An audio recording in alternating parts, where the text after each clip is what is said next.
বাংলাদেশের নির্বাচন ব্যবস্থাটা তো ধ্বংস হয়ে গেছে। আপনার উনি বিতর্কিত শব্দটা ব্যবহার করেছেন আমার ভাই। তো আওয়ামী লীগ 2009 সালে ক্ষমতা আসার পর থেকে এখন পর্যন্ত 24 সাল এখন 4 বার ওনারা আছেন, বিভিন্নভাবে ছলে বলে কৌশলে ডাকাতি করে, ভোট ডাকাতি করে, ছিনতাই করে আছেন। এই নির্বাচনটা যে এককালে একটা সঠিক নির্বাচন ব্যবস্থা ছিল, মানুষের ভোট দিত, মানুষের ভোটটা গণনা হতো, নৌকার ভোট নৌকায় যেত, ধানের শীষের ভোট ধানের শীষে যেত, লাঙ্গুলের ভোট লাঙ্গুলে যেত, যে যার ভোট কাউন্ট হতো ঠিক মতো। এখন সেটা হচ্ছে না। সেটা আওয়ামী লীগ নির্বাচন ব্যবস্থাটাকে বিতর্কিত করেছে, ধ্বংস করেছে। নির্বাচন এখন প্রজেক্টে পরিণত হয়েছে। এখন আসেন, আমরা কেন যাচ্ছি না? 7ই জানুয়ারি নির্বাচনের যে ডামি নির্বাচন হয়েছে, যে সেখানে আমরা দেখেছি আওয়ামী লীগ যেহেতু ওনারা সারা বিশ্বকে দেখাতে চেয়েছে যে এটা একটা পার্টিসিপেটরি নির্বাচন হচ্ছে, তো সুতরাং ওনারা ওপেন করে দিয়েছে, একাধিক আওয়ামী লীগ ক্যান্ডিডেট রয়েছে। জাতীয় পার্টিও দেখলাম ওই প্রধানমন্ত্রীর এই ডামি নির্বাচনের এই প্রধানমন্ত্রীর কাছ থেকে সালাম দোয়া নিয়ে, সিটের ভাগাভাগি নিয়ে, সিট মানে কয়টা সিট তাদেরকে ইলেকশন করতে পারবে, কয়টা সিট তাদেরকে দিবে, এই ধরনের নির্বাচন এখন বাংলাদেশে চলে। যে সব একটা সেট আপ থাকবে, সিলেকশন হবে, আওয়ামী লীগ পার্মানেন্টলি সারা জীবন ক্ষমতায় থাকবে, বাকি এই জাতীয় পার্টি 10টা, 5টা, 3টা। এটার জন্য তো ভাই আমাদের পূর্বপুরুষরা মুক্তিযুদ্ধ করে নাই, মুক্তিযুদ্ধ হয় নাই, স্বাধীনতা যুদ্ধ হয় নাই। গণতন্ত্র যেই নির্বাচন ব্যবস্থার জন্য আমরা মুক্তিযুদ্ধ হয়েছিল, সেই নির্বাচন ব্যবস্থা এখন নাই, গণতন্ত্র নাই। সেই একই কারণে আমরা উপজেলা নির্বাচনে যাচ্ছি না। উনি একটা উদাহরণ দিলেন, সেটা একটা বিচ্ছিন্ন উদাহরণ হতেই পারে, কারণ আমি আপনাকে বাস্তবতা বলি, আমি একজন দলের কর্মী বা দলের একটা দায়িত্বে আছি, সাংগঠনিক দায়িত্বে। সেই দায়িত্ব থেকে আমি বলতে পারি হলফ করে যে আমাদের দেশে 300টা কনস্টিটুয়েন্সিতে যতগুলো উপজেলা আছে, মানে 498, তাই না?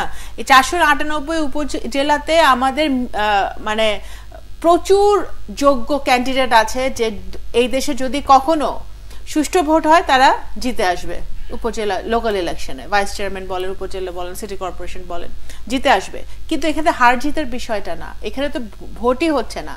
দ্য মিনিট বিএনপি ঘোষণা দিবে যে সে নির্বাচনে যাচ্ছে, তখন আওয়ামী লীগের চেহারা চেঞ্জ হয়ে যাবে, নির্বাচন কমিশনের চেহারা চেঞ্জ হয়ে যাবে, প্রশাসনের চেহারা চেঞ্জ হয়ে যাবে, এসপি ডিসির চেহারা চেঞ্জ হয়ে যাবে, পুলিশ, বিজিবি, র্যাব, যাদেরকে দিয়ে ওনারা নির্বাচনটা কন্ট্রোল করে, তাদের চেহারাও চেঞ্জ হয়ে যাবে।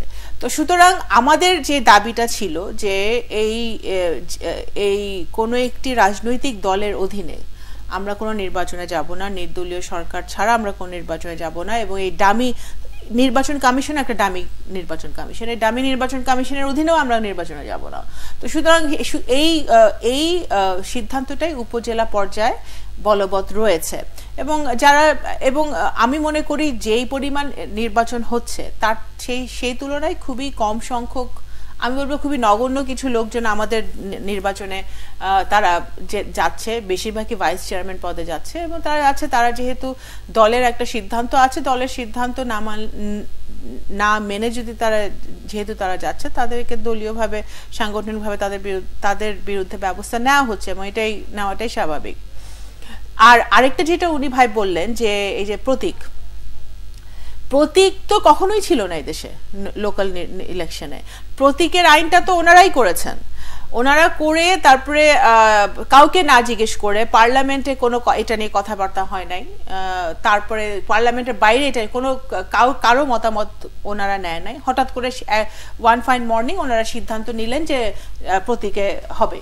তো প্রতীকে যখন হবে, তখন দেখলো যে গত উপজেলা নির্বাচনগুলোতে আমরা কি দেখেছি, আমরা রক্তাক্ত মানে খুন দেখেছি, বহু লোক আহত হয়েছে, নিহত হয়েছে, ওনাদের বিদ্রোহী ক্যান্ডিডেট ছিল একাধিক, বহু কিছু আমরা দেখেছি। দেখার পরে এখন দেখে যে নৌকার খুব একটা মানে সমস্যা, মানে নৌকা প্রতীকটার উপর এখন মানুষের একটু অ্যালার্জি ভাব হয়ে গেছে। তো সুতরাং এখন আমরা ওপেন করে দিই, এখন এটা আবার আমরা নৌকা নিয়ে দিব না, এখন যে যার মতো হয়ে আসো।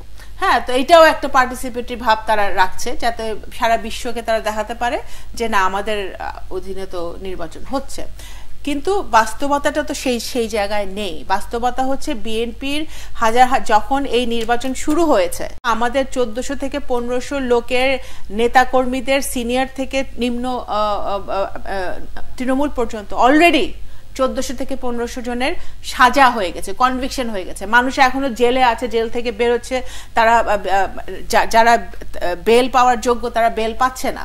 এই অবস্থায় বিএনপি আছে। তো নির্বাচন কি, সেই দেশের নির্বাচনের কোনো পরিবেশ নেই যারা করছে। আর আমাদের লোকজন নির্বাচনে যায় নাই। আমাদের যারা উপজেলা চেয়ারম্যান হয়েছিল, আমাদের যারা মেয়র হয়েছিল, তাদের কি দশা হয়েছিল? সবার তো জেল খাটতে হয়েছে। কাউকে কয়জনকে একদিনের জন্য তারা মানে অফিস করতে দিয়েছে, কাজ করতে দিয়েছে, মানুষের জন্য কাজ করতে দিয়েছে? সেটা সবার বিরুদ্ধে মামলা করেছে তারা, সবার বিরুদ্ধে তারা। সুতরাং আওয়ামী লীগের আমলে কোনো সুষ্ঠু নির্বাচনের পরিবেশ নেই এবং সম্ভাবনা